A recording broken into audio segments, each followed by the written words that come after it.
أعوذ بالله من الشيطان الرجيم بسم الله الرحمن الرحيم اللهم صل على محمد وعلى آل محمد كما صليت على إبراهيم وعلى آل إبراهيم إنك حميد مجيد اللهم بارك على محمد وعلى آل محمد كما باركت على إبراهيم وعلى آل إبراهيم إنك حميد مجيد. Draga braćo i sestre, assalamu alaikum wa rahmatullahi wa barakatuh. Tokom mjesec Ramazan primio sam još par pitanja, ali pošto već smo snimili nekoliko drsova, onda nismo mogli da odgovorimo tada, jer i sada ćemo odgovoriti, ali većina ovo pitanje nisu povezani sa Ramazan i zato možemo sada ja ću odgovoriti. A još jedan bitan stvar je u tome da neki naši ljudi, naši člani, oni pošali pitanje vezani neki ajet iz časni Kur'an, ali ne spominaju taj ajet. I onda samo kažu tako piše Kur'an ili nešto ovako, onda ne može da čovjek odgovori dok ne zna u čemu je stvar. I zato kada želite da pošaljete pitanje vezani neki ajet, onda molim recite tačno koja sura, koji ajet, onda nama bude lakše. Ovo pitanje što imamo, sada ću odgovoriti. Šta je insan? Insan se kaže za čovjek. To je arapski riječ koja se izlazi od uns. Uns znači ljubav. Insan, čovjek, znači ona je bića koje ima dva vrsta ljubav. Jedan ljubav prema Boga i jedan ljubav prema čovječanstvu. I ako se nalazi kod čovjeka, onda on je taj insan. Pošto časni Kur'an govori za neki ljudi koji su očigledni, oni izgledaju kao čovjek, kao insan. Ali Kur'an kaže, kada su odbili Božje poslanike, njihovo stanje je gore nego životinji. Znači, Kur'an nije računao kao insan, kao čovjek. Pošto oni su odbili Božje poslanike i onda oni su otišli suprotno tome i Kur'an kaže, njihovo stanje je gore nego životinji. Životinji opet završi svoj zadatak, ali taj ako čovjek ne završi svoj zadatak prema Boga i prema čovječanstvu, onda on nema pravo da sebe zove kao insan. I onda šta je islam, šta je iman, šta je mu'min? Mu'min znači koji je u miru. I ta je osoba koja nema strah osim Božje strah. On je u sigurnom mjestu, on je u miru i on je taj koji je mu'min. I mu'min je taj izraz koja bude poslije musliman. Musliman kada čovjek samo neko prihvati islam ili kada sebe zove da on je musliman. Ja ću sada još reći, ovo arapski riječ islam znači predanost. Uzeto je od riječ selam, što znači mir. U vjerskom smislu islam znači potpunu predanost Bogu. Ovo je musliman. Kada čovjek bude predan za Božje naredbe, šta god Allah traži od nas, onda to treba da mi slušamo. I islam, ovo nije neka nova religija, to je suštini ista ona poruka i usmjerenje koje je Allah podijelio svim poslanicima prije Muhammed sallallahu alejhi ve sellem. Znači, kada mi kažemo da mi smo muslimani, naša vera je islam, to ne znači da ova je neka nova religija ili prva religija. Svaka religija koja je počeo od Adam a.s. do Muhammed sallallahu alejhi ve sellem, svaka religija je islam. Zato svaka religija počeo od Boga. I časni Kur'an kaže, ti reci, mi vjerujemo u Allaha i u ono što je nama objavljeno i u ono što je objavljeno Ibrahimu i Ismailu i Ishaku i Jakubu i njegovom potomcima i u ono što je dato Musau i Isau i poslanicima od gospodara njihovoga. Mi ne pravimo razlike ni među jednim od njih i njemu se mi pokoravamo. Kur'an, 3. sura, 85. ajet. Onda časni poslanik sallallahu alejhi ve sellem isto dao objašnjenje za iman i islam. Hazrat Umar radhiyallahu ta'ala anhu, koji je bio drugi halifa nakon Muhammed sallallahu alejhi ve sellem, on prenosi sljedeći hadis. On kaže, jednog dana dok smo sjedili sa Allahovim poslanikom sallallahu alejhi ve sellem, pojavi nam se čovjek izrazito bijele odjeće. Jako crne kose, nisu se vidjeli na njemu nikakvi tragovi putovanja i nije ga niko od nas poznavao. Znači, tada čovjek, Medina bila jedna malo mjesto, mali grad. I ako bi dolazio neki putnik, onda se vidi tragovi od njegove odjeće, njegovo umoran zbog putovanje, sve stvari. Hazrat Umar radhiyallahu ta'ala kaže, mi smo vidjeli ovog čovjeka i nismo vidjeli nikakvi trag za putovanje. Kaže, sjeo je do poslanika sallallahu alejhi ve sellem, stavio je svoja koljena do njegovih ruka na svoje koljena i rekao, znači potpuno prema poslanik sallallahu alejhi ve sellem blizo došao i sedio. I naravno svima bi bio čudno kako jedan stranac dođe i direktno sedi do poslanika. I kaže, o Muhammede, obavijesti me u islamu. Allah poslanik sallallahu alejhi ve sellem reče mu, islam je da posvjedočiš da nema drugog Boga osim Allaha. Ovo je prvi uvjet. I ovo nije samo da čovjek kaže nema drugog Boga osim Allaha, to se vidi kasnije kroz njegov djela. Sutra dan dođe neki stvar, on treba da odgovori i ne kaže istinu, onda on kaže laž i znači onda ovo što je on rekao nema drugog Boga osim Allaha, ta je njegova tvrdnja bila lažna tvrdnja, pošto sada on pravio svoj laž kao Bog. I to je on prvo rekao, islam je da posvjedočiš da nema drugog Boga osim Allaha i da je Muhammed Allahu poslanik. I ovo vera i sve mi smo dobili preko časni poslanik sallallahu alejhi ve sellem.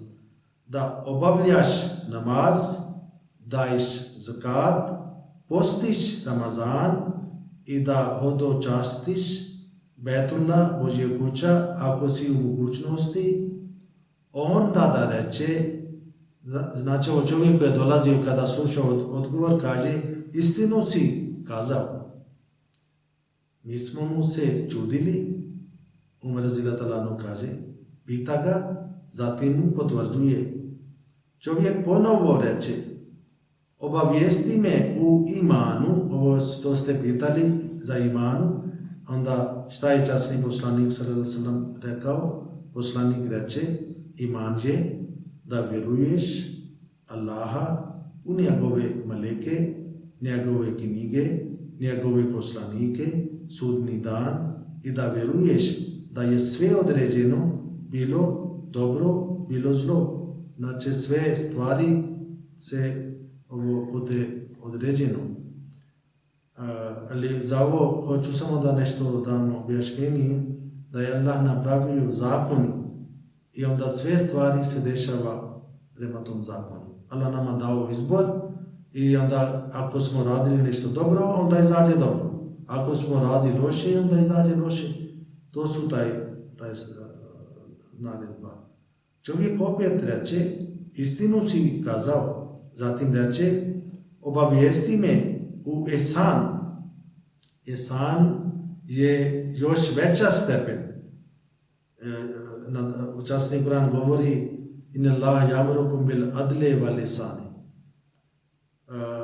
Prvo je kao pravda, onda bude ihsan, to znači dobročinstvo. Ali ovdje je završenstvo u vjeri. Poslanik sallallahu alejhi ve sellem kaže, ihsan je da obožavaš Allahu kao da ga vidiš. To treba da bude stanje za jedan završen vjernik. Da kada stoji na namaz i kada on voli Allaha, on misli da on gleda Allah i onda njegov namaz će imati slast.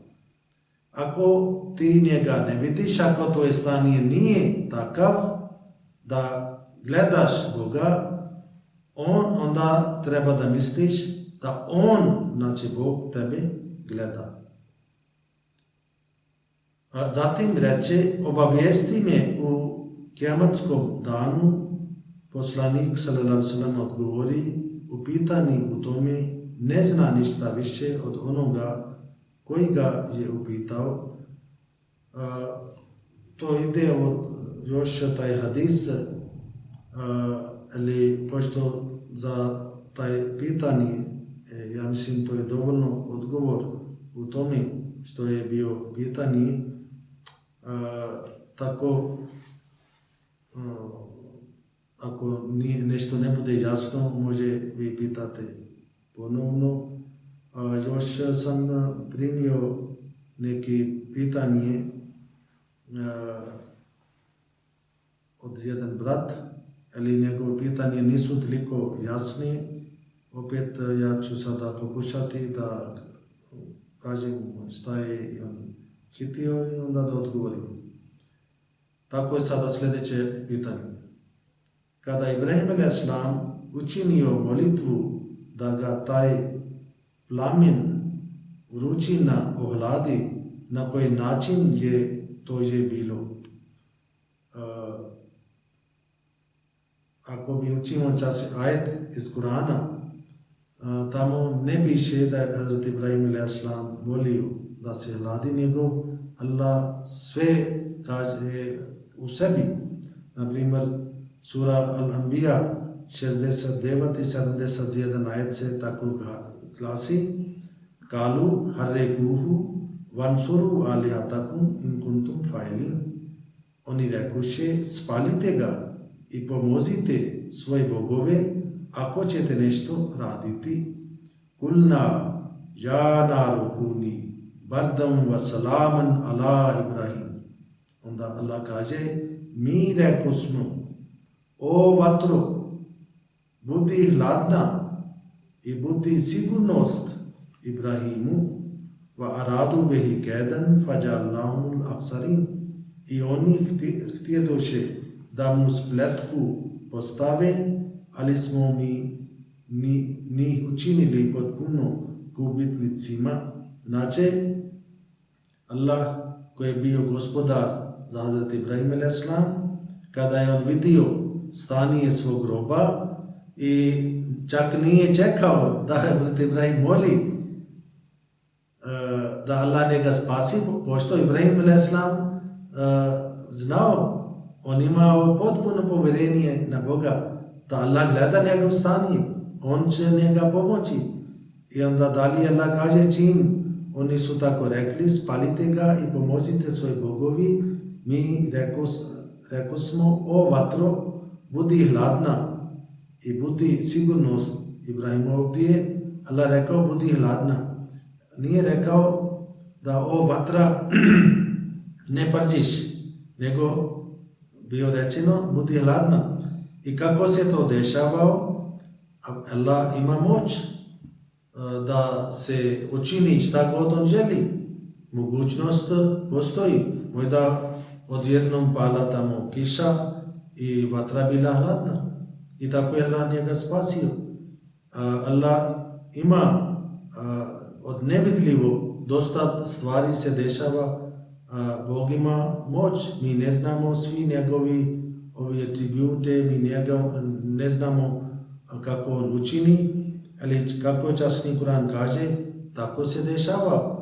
I tako je Allah spasio. I svaki poslanik, on imao takvi problemi, kakvi problemi Hazrat Ibrahim a.s. imao. I za časni poslanik, sallallahu alaihi wa sallam, njegove neprijatelje su htjeli da njega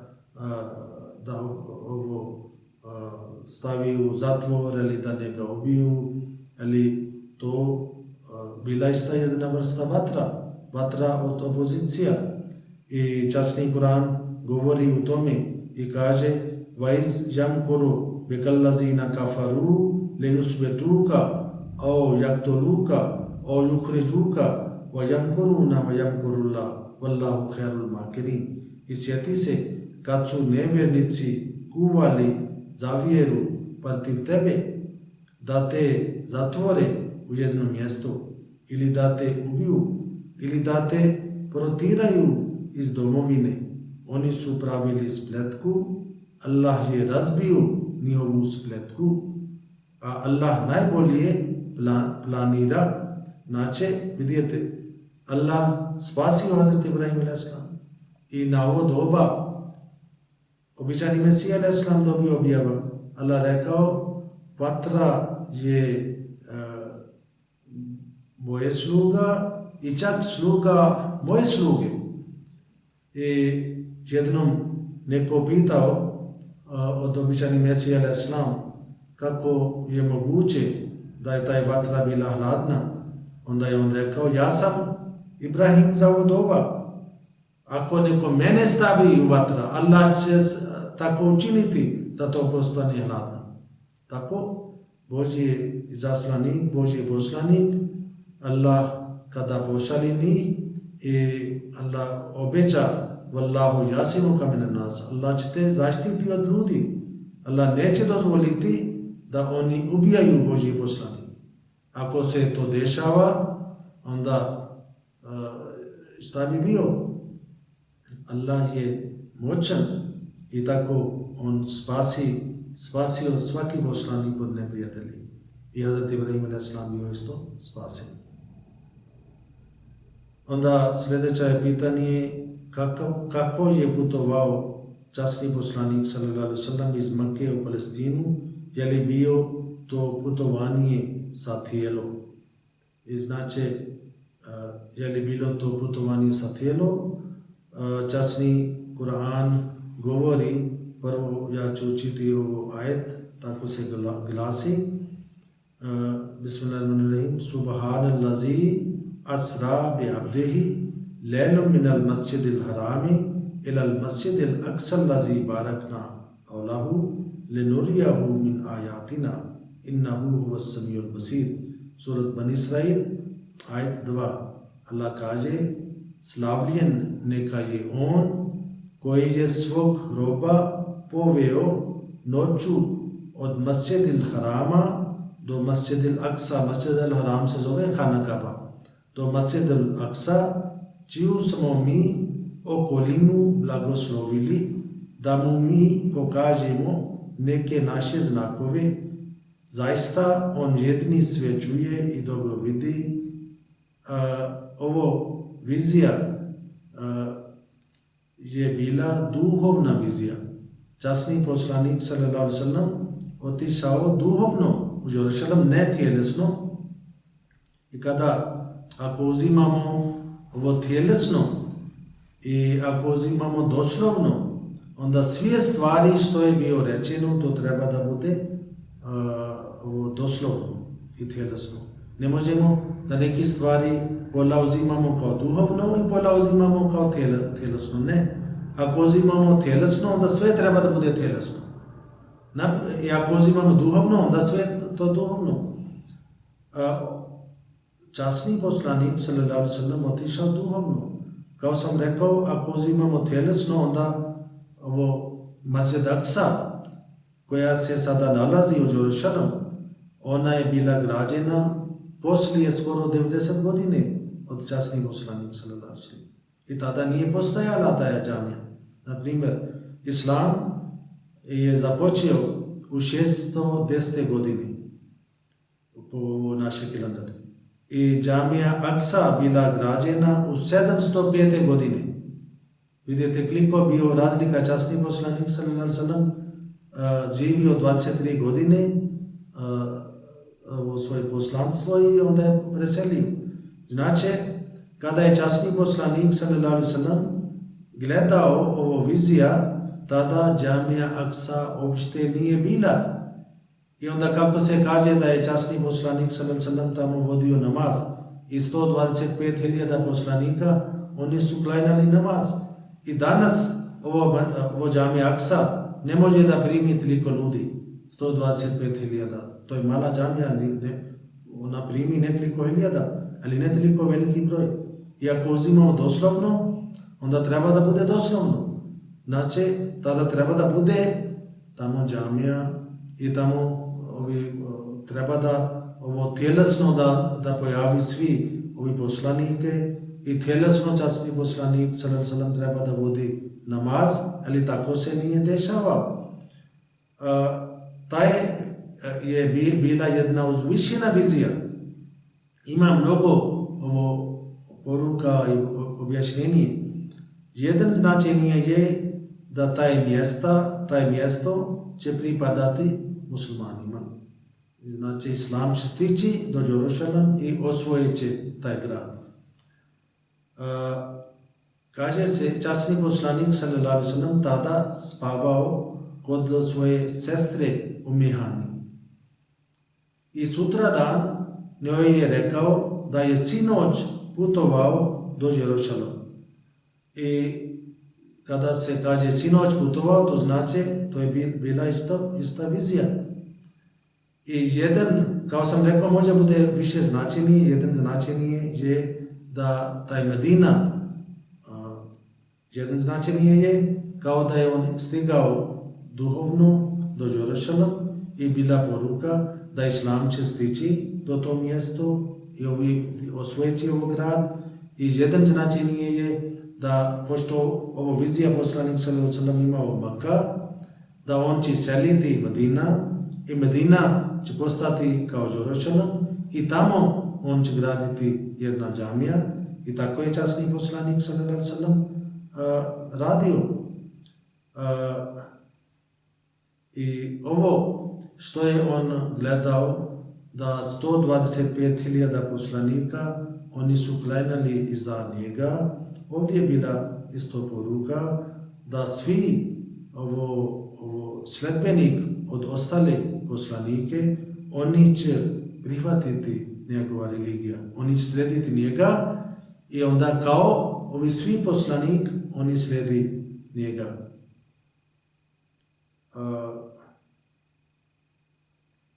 I još jedan uzvišena značenje je ta je vizija bila kao časni poslanik sallallahu alejhi ve sellem, njegova poruka na duhovni način će putovati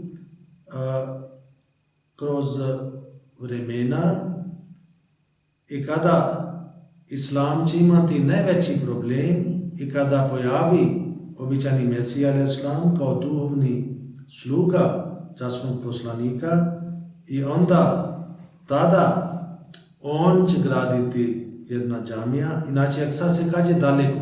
Aqsa se kaže kao daleko mjesto i džamija Aqsa.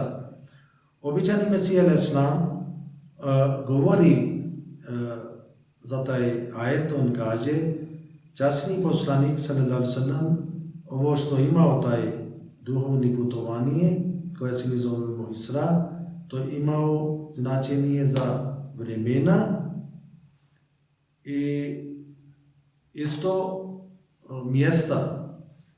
I onda on kaže, prema mjesta, kada se kaže, onda, na primjer, on putovao od Maka, od Betul Haram do Jerusalem. I drugo je, kao sam rekao, za vremena. To znači, kada Islam zgubiti svoj čast i da Islam podigne opet do isto nivo i kada pojavi običani Mesija Islam i onda na duhovni način taj njegova vizija je prema Kadian i ta je džamija koju je običani Mesija Islam gradio.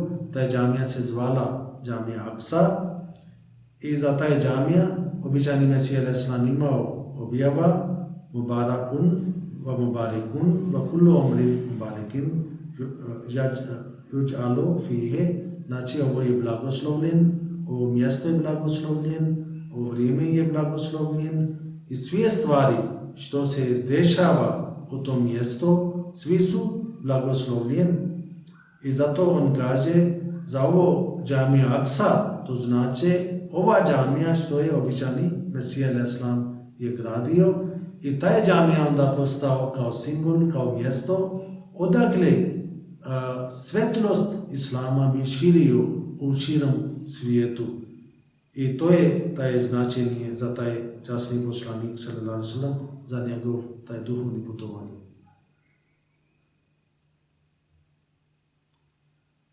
I isti brat on poslao još par pitanje. Bilo su se pešteru, kao sam rekao da to treba da se, kada stavi pitanje, bude tačno mjesto. On sada govori za ovo surat Kahf, za ovi sredbenike od Isa alejhi selam, ovi prvi hrišćani koji su boravili u pećini. I kaže, oni su bili sa pas, oni su zaspali, učinilo im se kao da su spavali 300 godinu, kada su ostali, oni su jeli i pili.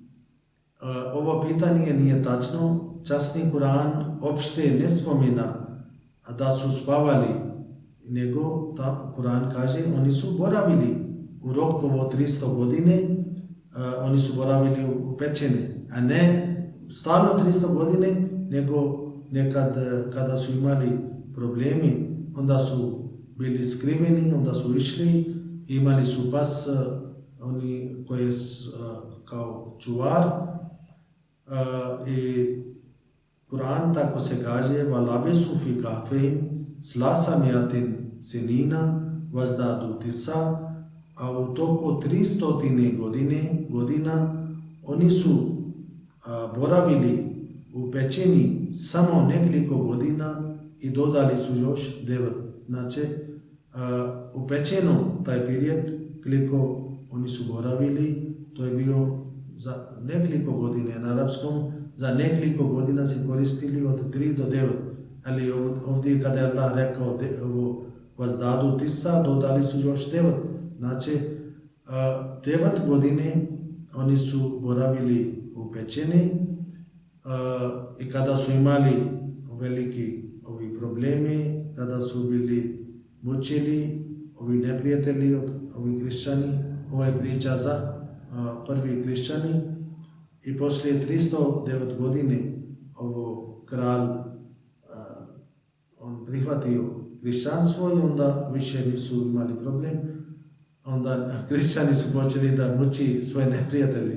Prije neprijatelji su mučili hrišćanima, ali čim su dobili vlast, onda su odmah šutirali lopta nazad i onda su počeli da muči svoje neprijatelje. Tako je to bio. Onda Allah kaže, ti reci, Allah najbolje zna koliko su dugo oni ostali, njemu pripada nevidljivo nebesa i zemlje, kako dobro on vidi i kako dobro čuje. Za njih nema prijatelja osim njega i on ne dopušta da iko ima udjela u vlasti njegovi. Tako to je tačno, Allah zna. I kada su imali najveći problem od neprijatelja, onda su skrivili, pobjegli prema pećinima i kaže prema kršćanski istoričari Konstantin, taj kralj od Rimljani, on prihvatio kršćanstvo 337. godine, ali ovo je pogrešno.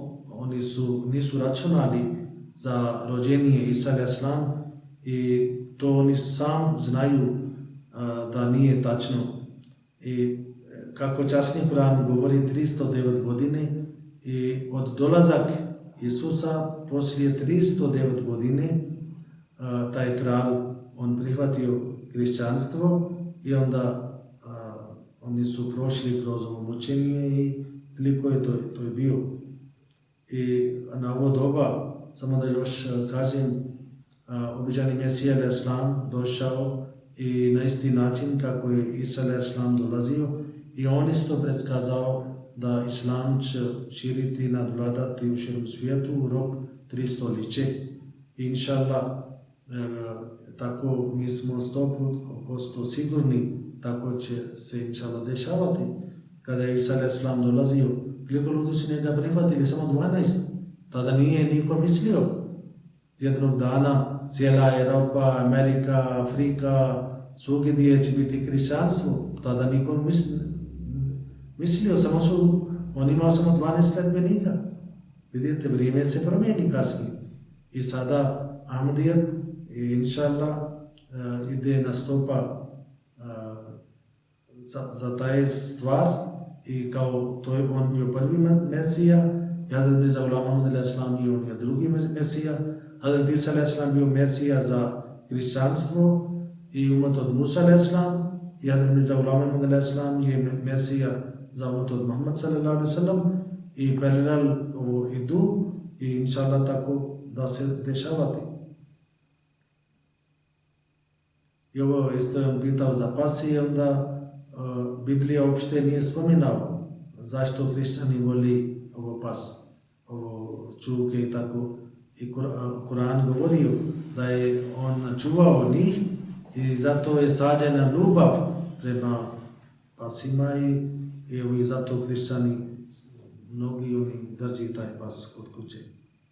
Sljedeće pitanje, običani Mesija a.s. je ispitao časni Kur'an i koliko ajet pronašao pogrešno u tafsiri. Znate, časni poslanik s.a.v. rekao da je običani Mesija a.s. on će biti sudija. On će suditi među muslimanima, njegovo objašnjenje, njegovo tumačenje će biti ispravno i mnogo stvari on ispravio. Naprimjer, jedna bila greška za Isa a.s. Muslimani su vjerovali da je Isa a.s. tjelesno otišao na nebu i običani Mesija a.s. pokazao od 30 ajeta iz časni Kur'an da je on umro. To je samo jedan predmet. I isto pokazao za Isa a.s. kako je on putovao i mnogi ostali stvari on pokazao i dao ispravno tumačenje za časni Kur'an. I kao poslanik s.a.v. rekao da jedan, na primjer, bio da muslimani su vjerovali da neki ajet nisu validni. Ajet ima dio Kur'an, ali to kao su poništeni. I do dan danas postoji taj pogrešno vjerovanje među muslimanima da neki ajet su nasih, neki ajet su mansuh. Znači neki ajet poništi, drugi ajet. I to je broj nekad bio do 1000 ajeta. A prije dolazak običani Mesija a.s. Hazret Shah Waliullah, jedan bio učen u Indiji, on rekao svi ajet mi smo rešili, 5 nismo. Ali običani Mesija a.s. rekao nema ni jedna tačka u Kur'anu za koje bi rekli da je ovo nije validan. Svaka slova, svaki zbor je validan. I to on pokazao čast za časni Kur'an. Onda sljedeće pitanje je kako ljudi mogu da razumiju i vjerovati kada Božji poslanik se pojavi od Boga, želi svaku religiju na svijetu, kažu mi vjerujemo na jednog Boga, ali puno ljudi to danas odbiju. Ti ljudi misle da se njihovo vjerovanje ispravno od drugih vjere. Stvar je u tome da je svaki čovjek može da tvrdi da on vjeruje u Boga, ali treba da se vidi kroz njegov dijela, da li on vjeruje u Boga ili ne vjeruje. Dijela se ukazuje da li čovjek ima Božji strah ili nije Božji strah. Ali Allah tako je to je napravio da svaki čovjek je slobodan, a poslanik dolazi da ostavi svoje poruka i onda ako neko prihvati, on ima korist od toga, ako neko odbija, on ima šteta u tome. Poslanik ne širi svoje vjerovanje sa silom, njegova obaveza je samo da ostavi poruka, onda ako neko prihvati, on ima korist od toga. Svaka religija može da tvrdi da je ispravno i tako, ja mislim tako treba da bude, inače ne može da neko pripada hrišćanstvom ili hinduizam ili neka druga religija, ako on misli da je ovo lažna religija. Svaki misli o tome. I čak ako ne shvati, ne razumije, oni tako ima vjerovanje. Ali oni, Kur'an se kaže وَالَّذِينَ جَاهَدُوا فِينَا لَنَهْدِيَنَّهُمْ سُبُلَنَا. Oni koji trudi radi nas, mi ćemo njih sigurno uputiti prema našim putovima. Dosta puta se dešava, jedan čovjek, on pripada nekom drugom religijom, ali on je iskren, on traži Božje uputstvo, onda Allah njega uputi prema Islam. Naš Hazur, Hazrat Krivato Masih peti, nekoliko puta on kada drži govor na džalsa ili hutbe, onda on prenesi razni događaje, da ljudi su imali vizije, kršćani, oni su imali vizije, neke druga religija, ljudi su imali vizije i na vizije oni su gledali običajni Mesija al-Islam, gledali su halife i onda su prihvatili džemat. I tako Allah nije uputi. I to je taj sada Božje naredba, Božji plan, da on oslobodi svakome, ali na isti način on uputi onome ko traži taj uputstvo i onda njemu Allah podari taj uputstvo.